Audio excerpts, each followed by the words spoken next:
चलो ये क्वेश्चन देखते हैं। A boy of mass 4 kg is standing on a piece of wood having mass 5 kg. If coefficient of friction between wood and floor is 0.5, the maximum force that boy can exert on the rope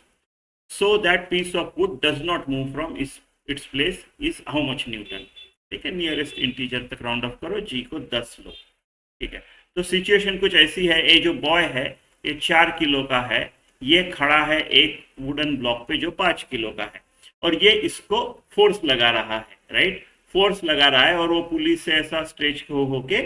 इस तरफ आ रहा है। तो force is nothing but ये जो tension है, right, ये tension force ही रहेगा, right, F will be equal to T, और तो कुछ है नहीं,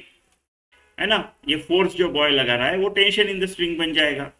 ठीक है, हमको पूछा क्या है कि ये मूव नहीं होना चाहिए, ये ब्लॉक क्यों मूव होगा, वुडन ब्लॉक, ये टेंशन की वजह से मूव होगा, right, tendency of move towards this रहेगी, तो फ्रिक्शन फोर्स ऐसा लगेगा। तो अगर मूव नहीं होना चाहिए तो टेंशन जो है वो कम होना चाहिए, लेस देन और equal to limiting value of static friction. मैं बोल रहा हूं मैक्सिमम फोर्स, इसका मतलब टेंशन जो है वो इक्वल भी रह सकता है, चलेगा, बस बड़ा नहीं होना चाहिए, इक्वल भी हो सकता है, इक्वल वाली केस है मैक्सिमम फोर्स वाली, ये है मेरा। ठीक है, ठीक है, तो F equal to F L, F equal to limiting friction, limiting friction क्या रहेगा, म्यू एन। अब देखो एन क्या होगा, राइट, राइट, एन क्या होगा, एन होगा ये जो वुडन ब्लॉक है और ये यहां का फ्रिक्शन, तो normal reaction by the surface here ये रहेगा, which will be equal to action force. Action force में ये 5 किलो का तो mg छोड़ ही रहा है, राइट, करेक्ट, प्लस ये 4 किलो का आदमी भी है, बॉय भी है, तो टोटल 9 mg नीचे है। अगर मैं एक फ्री बॉडी डायग्राम निकालू, राइट, तो इस पे ये अपना सरफेस है, अपने को नॉर्मल रिएक्शन यानी इसमें इंटरेस्ट है, इसने इस पे कितना डाला, ये नॉर्मल रिएक्शन पे इंटरेस्ट है हमको, है ना, इस नॉर्मल रिएक्शन पे इंटरेस्ट है, तो मैं इसको ये एक है, फिर mg नीचे की तरफ आएगा, राइट, mg नीचे की तरफ आएगा, और ये जो m है ये बॉय प्लस ये दोनों का मिला के है, लेकिन ये जो बॉय है ये एक फोर्स भी लगा रहा है, राइट, तो अगर ये रोप के ऊपर फोर्स लगा रहा है तो रोप भी तो इस बॉय को अपने तरफ खींचेगा,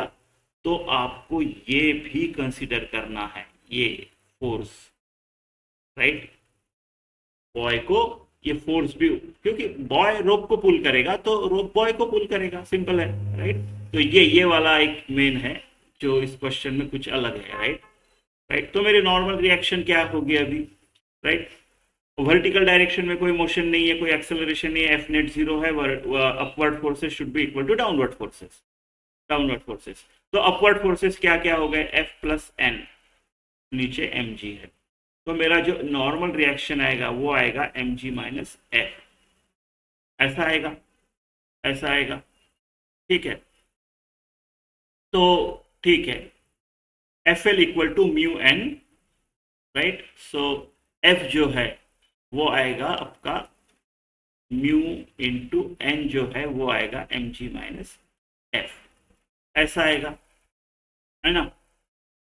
तो F is equal to mu m g minus mu F, तो F plus mu F is equal to mu m g, F is equal to mu m g upon 1 plus mu, ठीक है नहीं, तो म्यू कितना है 0.5,